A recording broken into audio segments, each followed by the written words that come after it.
Welcome, guys, to another episode of Inner City Culturally. Now, I'm happy to say for the very first day, instead of saying virtual, I get to say hybrid, because today I have guests who have joined me. I am pleased to welcome Tony Turner, Selena Poole, and I'm sorry, I only know Mary's first name just yet. So I'm welcoming them to our actual classroom today. And again, today, as opposed to being virtual as we usually are, we are hybrid. So there's those of you who are out there, and these students have decided to join me today. I am very happy and pleased to announce that. Now, you guys may remember a couple of lessons ago, we talked about respect. We talked about respect of people, of authority. We talked about respect of our parents. We even talked about respect of our siblings and respect of property and some other things. Today, I realized that once we understand how to be respectful, we need to know what to do to be respectful. So today, I wanted to talk about manners. Okay, I want to talk about how to be polite in every situation. So I have a video for you guys to watch in which the actual presenter of that particular video actually shows us the different ways to get attention from an adult, for example, when we absolutely have to have their attention, and the proper way to do that. Okay, it also talks about, as we all know, we say please when we want something, we say thank you when we have received it. This video will talk about all the different ways in which we can be polite in all situations. Yes, Anthony? You don't need help?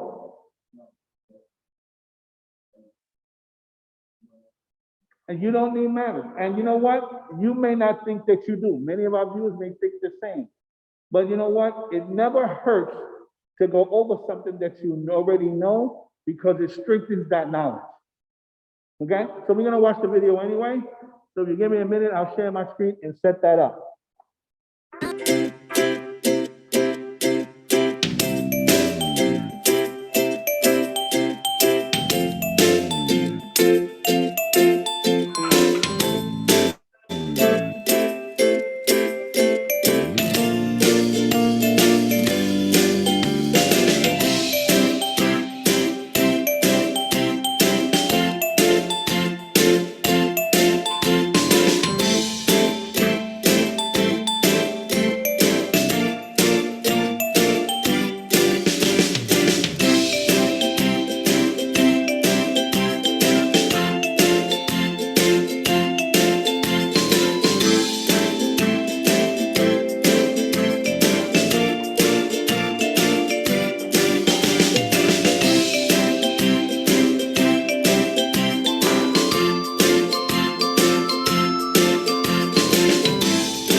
about you.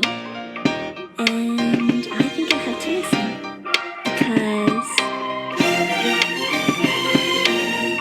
the sun is up, it's a beautiful day.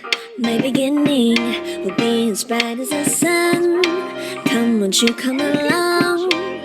And it feels so bright, it's like luck is raining on me. Go.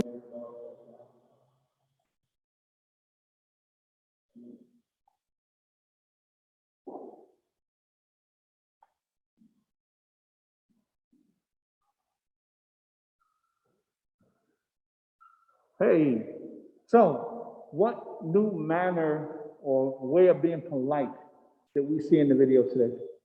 Any of you? Go ahead, Mary. Okay.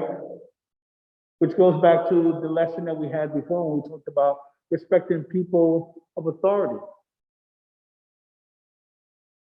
What about you, Tony? Anything?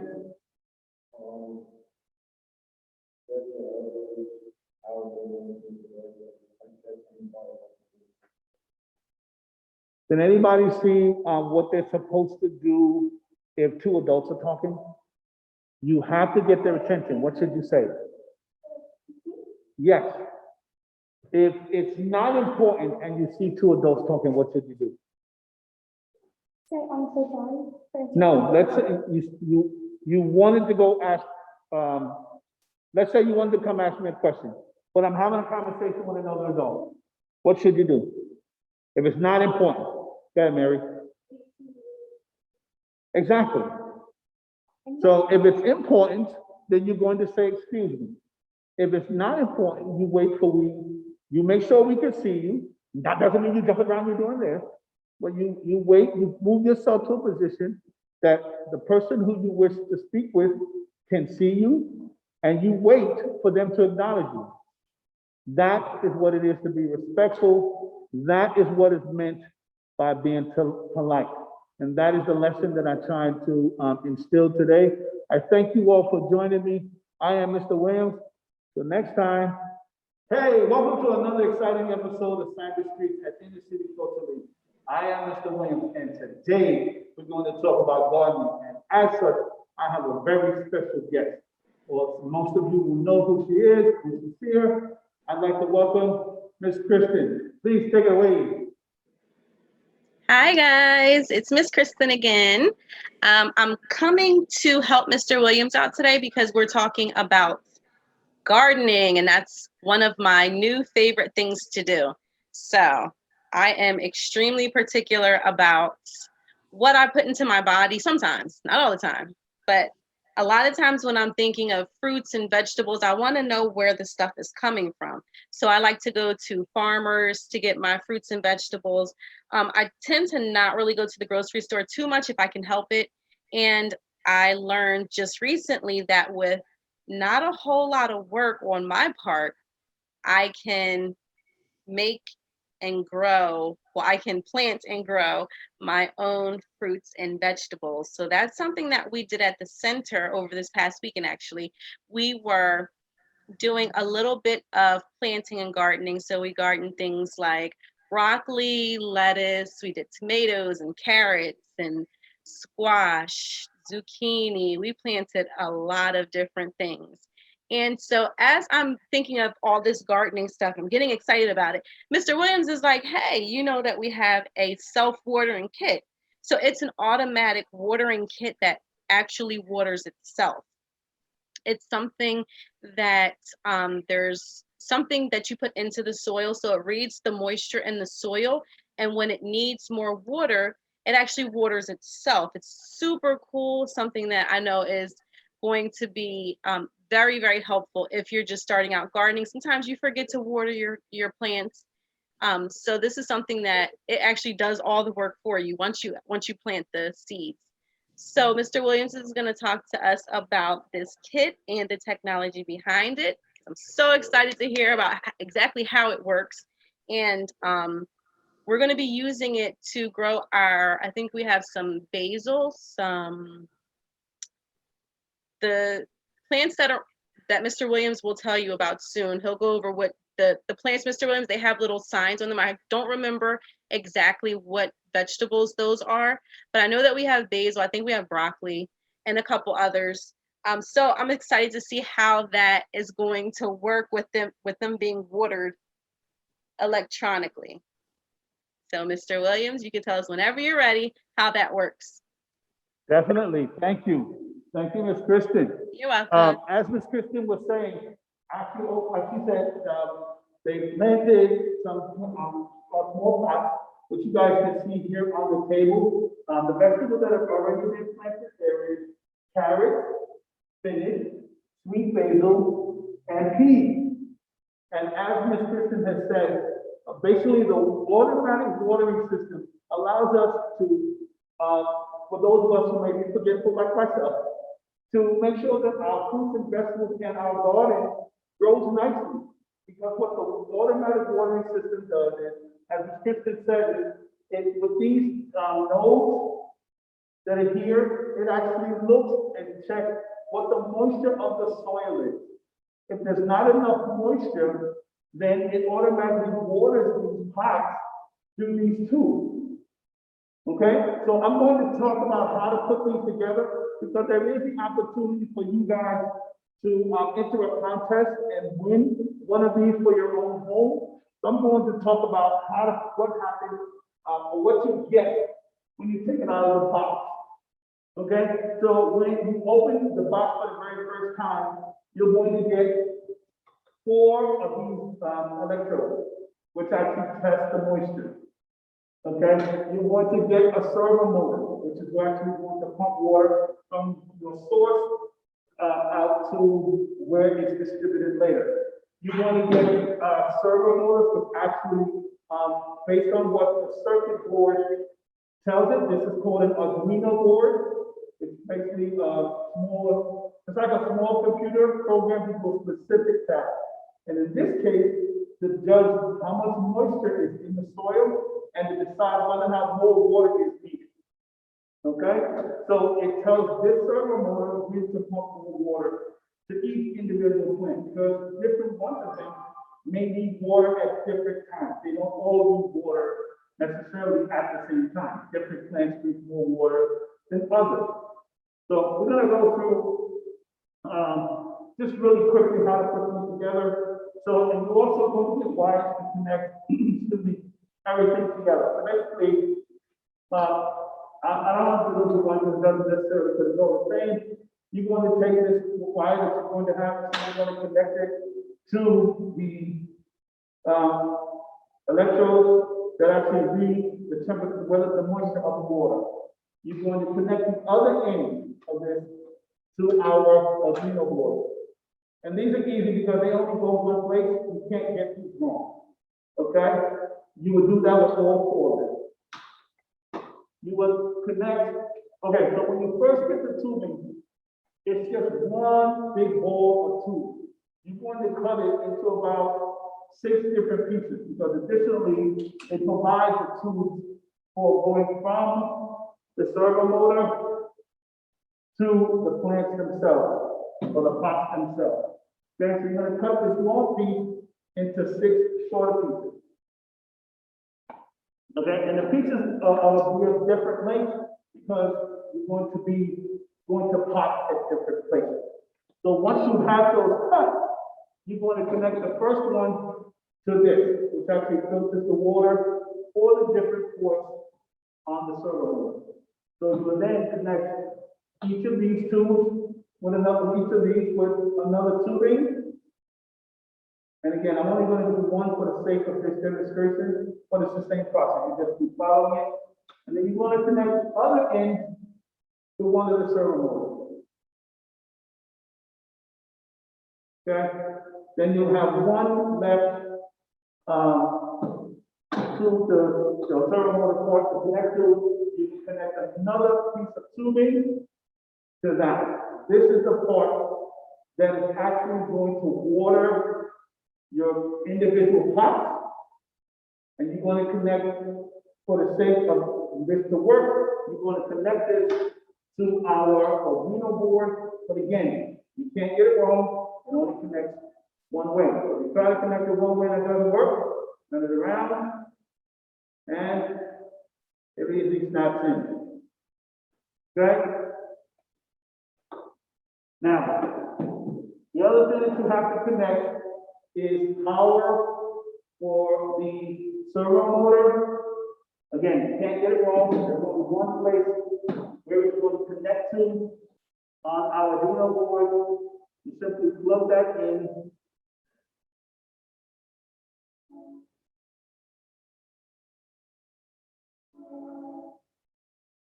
And you're good to go. And then it's just a matter of doing the whole thing power so that it all works. And as you'll see here in this demonstration, you'll have to provide the water in some manner. Now, if it's possible, and you get a lot of rain in those particular areas, this body can be filled on its own. If not, and your plants need water a little bit more often, you may have to fill this bottle with water from time to time. Something that even I can remember. I don't have to do it once a week. I can remember that once a week. But fill the bottle, you walk away. Okay? This is actually taking the water from this water. Okay? I'll show you here with this one. Okay? Take the water from the water source. And as I said before, it feeds it to the servo motor, which then it feeds it to each of the pots. For the most part, that makes making gardening for somebody forgetful like me a lot more easier. I thank you guys for joining us today. I am Mr. Lance, a special here for our special guest today. Till next time, you guys take care. Hello, everyone. Welcome to another wonderful day at Inner City Cultural League. I am Ms. Kristen. We are here for our after school program, and I want to talk to you today about, let me see. This is something that we've talked about quite often in the past, but I haven't done a lesson on this in some time now. So let's get back to the basics. We're talking about smoking myths and the realities. So these are things that people think are true about smoking. Some students may think that certain things are true about smoking that are not really true, or they may think that some things that we try to teach is not really true, but I'm going to provide you with some cold hard facts today.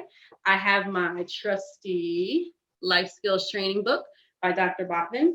And we're going to start off by watching a video. So you guys know how I love my YouTube videos. This one is coming to you from TED Ed, and you know that that's one of my favorite sites to look at for educational videos. Give me one moment. I will share my screen so you guys can join in on the fun with me.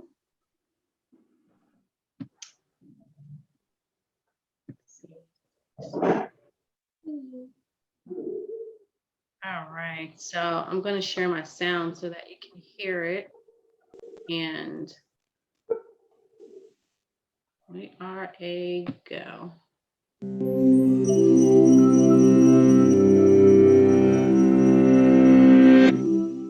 Cigarettes aren't good for us. That's hardly news. We've known about the dangers of smoking for decades. But how exactly do cigarettes harm us? Let's look at what happens as their ingredients make their way through our bodies and how we benefit physically when we finally give up smoking. With each inhalation, smoke brings its more than 5,000 chemical substances into contact with the body's tissues. From the start, tar, a black, resinous material, begins to coat the teeth and gums, damaging tooth enamel and eventually causing decay. Over time, smoke also damages nerve endings in the nose, causing loss of smell. Inside the airways and lungs, smoke increases the likelihood of infections, as well as chronic diseases like bronchitis and emphysema. It does this by damaging the cilia, tiny, hair-like structures whose job it is to keep the airways clean. It then fills the alveoli, tiny air sacs that enable the exchange of oxygen and carbon dioxide between the lungs and blood. A toxic gas called carbon monoxide crosses that membrane into the blood, binding to hemoglobin and displacing the oxygen it would usually have transported around the body. That's one of the reasons smoking can lead to oxygen deprivation and shortness of breath. Within about 10 seconds, the bloodstream carries a stimulant called nicotine to the brain, triggering the release of dopamine and other neurotransmitters, including endorphins, that create the pleasurable sensations which make smoking highly addictive. Nicotine and other chemicals from the cigarette simultaneously cause constriction of blood vessels and damage their delicate endothelial lining, restricting blood flow. These vascular effects lead to thickening of blood vessel walls and enhance blood platelet stickiness, increasing the likelihood that clots will form and trigger heart attacks and strokes. Many of the chemicals inside cigarettes can trigger dangerous mutations in the body's DNA that make cancers form. Additionally, ingredients like arsenic and nickel may disrupt the process of DNA repair, thus compromising the body's ability to fight many cancers. In fact, about 1 of every 3 cancer deaths in the United States is caused by smoking. And it's not just lung cancer. Smoking can cause cancer in multiple tissues and organs, as well as damaged eyesight and weakened bones. It makes it harder for women to get pregnant, and in men, it can cause erectile dysfunction. But for those who quit smoking, there's a huge positive upside with almost immediate and long-lasting physical benefits. Just 20 minutes after a smoker's final cigarette, their heart rate and blood pressure begin to return to normal. After 12 hours, carbon monoxide levels stabilize, increasing the blood's oxygen carrying capacity. A day after ceasing, heart attack risk begins to decrease as blood pressure and heart rates normalize. After 2 days, the nerve endings responsible for smell and taste start to recover. Lungs become healthier after about 1 month, with less coughing and shortness of breath. The delicate, hair-like cilia in the airways and lungs start recovering within weeks and are restored after 9 months, improving resistance to infection. By the 1-year anniversary of quitting, heart disease risk plummets to half as blood vessel function improves. 5 years in, the chance of a clot forming dramatically declines, and the risk of stroke continues to reduce. After 10 years, the chances of developing fatal lung cancer go down by 50%, probably because the body's ability to repair DNA is once again restored. 15 years in, the likelihood of developing coronary heart disease is essentially the same as that of a non-smoker. There's no point pretending this is all easy to achieve. Quitting can lead to anxiety and depression resulting from nicotine withdrawal. But fortunately, such effects are usually temporary, and quitting is getting easier, thanks to a growing arsenal of tools. Nicotine replacement therapy through gum, skin patches, lozenges and sprays may help wean smokers off cigarettes. They work by stimulating nicotine receptors in the brain and thus preventing withdrawal symptoms without the addition of other harmful chemicals. Counseling and support groups, cognitive behavioral therapy, and moderate intensity exercise also help smokers stay cigarette-free. That's good news, since quitting puts you and your body on the path back to health. If you want to see more videos on building healthy habits, check out this playlist. And if you want to help support TED-Ed's non-profit mission, please consider making a small donation at patreon.com/TEDEd.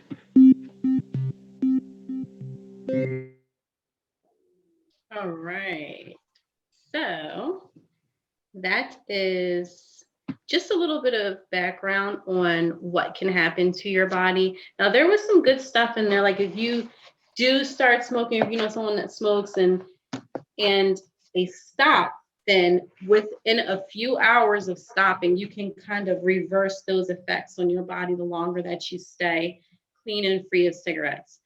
My hope for all of you is that you don't even start in the first place, because we want to keep you as healthy as possible. There's already so many different types of pollutions and carcinogens just in the air that we breathe every day, without having to add more to it by putting cigarette smoke and nicotine and tobacco in your body. So I'm going to stay away from that. But I did say earlier that we were going to talk about some myths of smoking. So I have a couple students with us today. Few students actually. I want to ask you guys if this is a myth or if it's reality. So a myth means that it's false or it's fake, no good news, or reality is, it means that it's true. So you guys can just yell out the answer. You have to unmute yourself. Just yell out the answer if you think you know it. cigarette smoking is not as dangerous as some people say. Is that true or false? False. False. Good answer. Yep. So even health experts like your doctors, dentists, they're going to all agree that cigarette smoking is one of the most serious causes of death and disability in this entire country. So the top reason for death and disease and disability in this country is smoking. That's horrible. That's ridiculous. All right. Do you think it's easy to quit smoking? It is easy to quit smoking. Is that true or false? Once you start smoking, it's easy to quit. Depends. Depends on what? Like what? It like depends like what cigarette. I use a vape or the actual cigarette. If it's a vape or actual cigarette. A lot of people think that vapes are a little bit easier to quit than cigarettes. Yeah. But actually with a vape and a cigarette, it's still got the nicotine in it, and it's very, very difficult to quit vapes and cigarettes. So it's not really any difference in quitting between vapes and cigarettes. It's actually people that start are very unsuccessful at quitting. So at least 50% of people that smoke, like if you know an adult that smokes, you can ask them if they've ever tried to quit smoking, and at least 50% or at least half of those adults are going to say, yeah, they tried to stop smoking and they just couldn't do it. Or maybe they tried to stop for a little while and they couldn't do it. So it's like your body has this craving and you have to keep going back and getting more and more and more, and it's never enough to satisfy you. So it's very, very easy to get hooked on it, and it's very difficult to be able to quit. And even that was a great point that you brought up, Brandon, about the vapes and the cigarettes. A lot of people think that vapes are different or vaping is different, but it's really not. A lot of times it can be even more harmful because they have different flavors. And in order to get that kind of sensation or that taste of a flavor, you're going to have to put more chemicals into the vape. So vapes have more chemicals in them sometimes than even cigarettes do. So it may be even a little more difficult to get addicted. So do you guys think that this is true or false? Smoking is not something that you'll have to worry about until you're old. False. False? Good. Yep. So if you were to start smoking now, anyone that's younger, a lot of times people think, oh, well, I don't have to worry about the effects of smoking until I get old because that's when everything will start happening to me. That's actually false. Smoking can hurt you the first time that you try it. It hurts you physically by decreasing your ability to perform strenuous activities. So anything that would take a lot of energy for you to do, smoking is going to kind of cut that down. It's going to stop it. So if you like playing basketball, running up and down the court, if you like playing soccer, running up and down the field, if you like playing football, whatever you like to do that's going to exert a lot of energy, smoking is going to make you have to stop doing that because you don't have the energy, you don't have the oxygen anymore to go ahead and carry out those activities. It brings more carbon monoxide levels into your body. Carbon monoxide is a poison and it kills us. So we breathe out the carbon monoxide. And if you have it in your body, then it's gonna stop it's gonna decrease your oxygen levels. You're not gonna be able to breathe as easy. It stains your teeth and your fingers. So again, the first time you try a cigarette, you're gonna stink like a cigarette. You're gonna have that smell. You're gonna have it in your fingers. You're gonna have it in your hair. Your skin is gonna absorb it. It's gonna affect your taste. So anything you love to eat, if you like to eat different types of candy, you start smoking, it's not really gonna taste the same anymore. And it costs a lot of money. So the first time you buy a cigarette, that's the first time you're gonna be wasting money. Like you can spend your money on so many other different things aside from cigarettes. Is this true or false? This is a good one. Most people smoke cigarettes. Do you think most people do smoke cigarettes or they don't? I think most people do smoke. Yeah. Okay. That's something that I thought when I was younger too, but actually the more time goes on, like nowadays, most people don't smoke cigarettes. It's It's very rare that people smoke now. They smoke way less now than they did when I was younger. And you'll see the older that you get, less people are going to smoke because people don't see it as being cool anymore. It's not really accepted socially as much anymore. You may think like, oh, well, people think it's cool or it's sophisticated to smoke, but it's really not. People don't view it as cool anymore. It's a burden to a lot of people, and people are starting to see that. And so the more education you get, the more you learn about smoking and the effects of it and the things that it could do bad to your body, the less people are doing it, which is a great thing. All right, so you did awesome answering those questions, Brandon. Thank you so much for your participation. I appreciate that.